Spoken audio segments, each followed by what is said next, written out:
Hello friends, নানান ব্যঞ্জনে তোমাদের সকলকে স্বাগত জানাচ্ছি। আজ আমি তোমাদের দেখো এই যে ছোট নদীর মাছ এনেছে, এগুলোকে আমি এখন ভালো করে কেটে নেব। আমার এগুলো হাজব্যান্ড কেটে দেবে। তো আমি এখন সবগুলো রান্না করবো না, অল্প মাছ রান্না করব, কারণ আমরা দুজন খাবো এই ছোটো মাছটা। তো এখন দেখো এগুলোকে ভালো করে একটু ছুলে টুলে নেওয়া হয়েছে, একটু ভালো করে ধুয়ে নিয়েছি, আরও ধুয়ে নিয়ে এখন এর মধ্যে লবণ আর হলুদ মাখিয়ে নিয়েছি। এখন কড়াইতে তেল দিয়ে এখন মাছগুলোকে ভেজে নিচ্ছি। বন্ধুরা, যারা দূর থেকে দেখছো প্লিজ একটু কমেন্টস ও সাবস্ক্রাইব করে পাশে আসবে। কমেন্টস করে জানতে পারবো তোমরা কোথা থেকে বলছো। এখন দেখো এই মাছগুলোকে ভেজে নিচ্ছি। আর আমার পুরনো বন্ধুরা, তোমরা আমার পাশে থেকো, কিন্তু আমি তোমাদের সবারটাই দেখছি।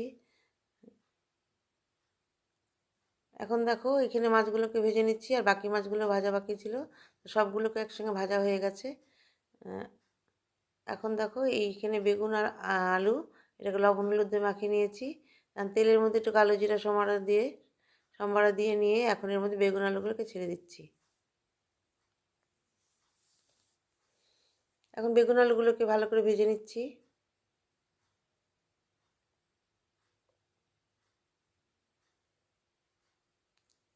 এইভাবে বেগুন আলুগুলোকে ভেজে নিব। এখন একটু ঢেকে দেব।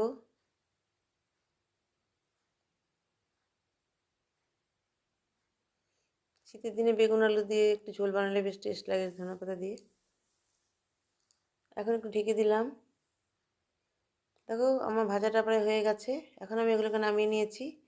এখন এতে আরেকটু তেল দিয়েছি, তেলের মধ্যে এখন আমি ডালের বড়িগুলো ভেজে নেব। এখন ডালের বড়িগুলো ভেজে নিচ্ছি। ভাজা হয়ে যাবে, এখন নামিয়ে নেব।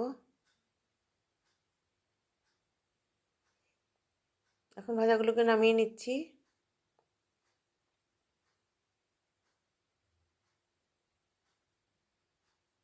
এখন এই তেলের মধ্যে পেঁয়াজ সম্বারা দিয়ে দিলাম। পেঁয়াজ সম্বারা দিয়ে এখন এর মধ্যে তেজপাতা দিয়ে দিলাম। তেজপাতা দিয়ে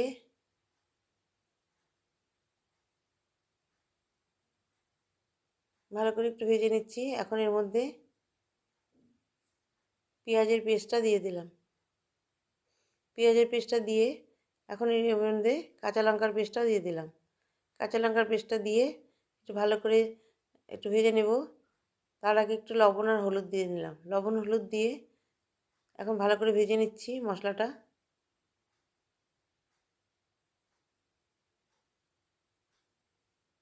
এভাবে পেঁয়াজ আর কাঁচা লঙ্কাটা ভালো করে ভেজে নিয়ে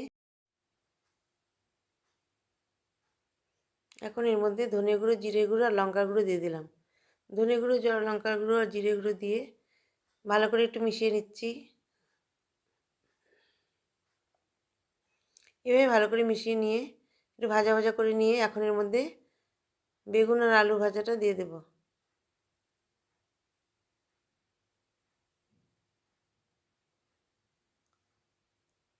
এখন এর মধ্যে বেগুন আলু আর আলু ভাজাটা দিয়ে দেবো। এর মধ্যে তো অনেকটা তেলও আছে, তো মশলাটা একটু ভালোভাবে মিশে যাবে।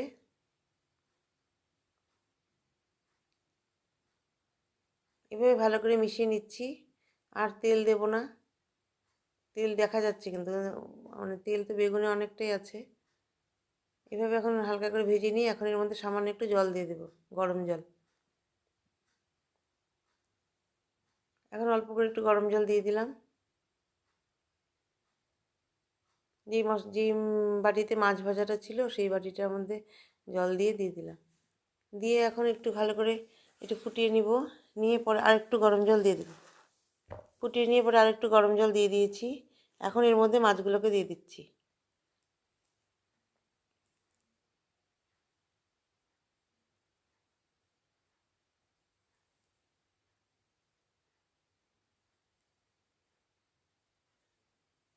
সব মাছগুলোকে দিয়ে দিলাম। দিয়ে এখন ভালো করে মিশিয়ে নিচ্ছি।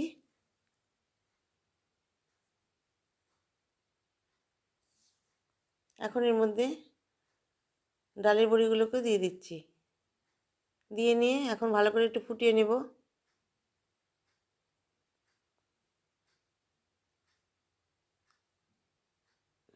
এখন একটু ঢেকে দিলাম। কিছুক্ষণ পরে ঢাকনাটা উঠিয়ে এখন এর মধ্যে দুটো কাঁচা লঙ্কা দিয়ে দেব। দুটো কাঁচা লঙ্কা দিয়ে দিলাম, বোটা শুদ্ধ দিলে দেখতে ভালো লাগে তাই দিয়ে দিলাম আর কি। যার ইচ্ছা হবে সে খেয়ে নেবে। এখন এর মধ্যে ধনেপাতা কুচি দিয়ে দিলাম, দিয়ে আমার রান্নাটা কমপ্লিট হয়ে গেল। আর কিছুক্ষণ পরে এটা ঝোলটা ভালো করে ফুটলে আমি নামিয়ে নেব। বন্ধুরা তোমরা দেখলে কেমন হলো না একটু অবশ্যই জানাবে, আর এইভাবে রান্না করে খাবে, বেশ ভালো লাগে শীতের দিনে বেগুন আলু দিয়ে আর ডালের বড়ি দিয়ে। দেখো আমার রান্নাটা হয়ে গেছে, এখন আমি নামিয়ে নেব। দেখো আমি ঝোলটাকে এখন নামিয়ে নিয়েছি, এখন আমি এটাকে সার্ভ করে দেব।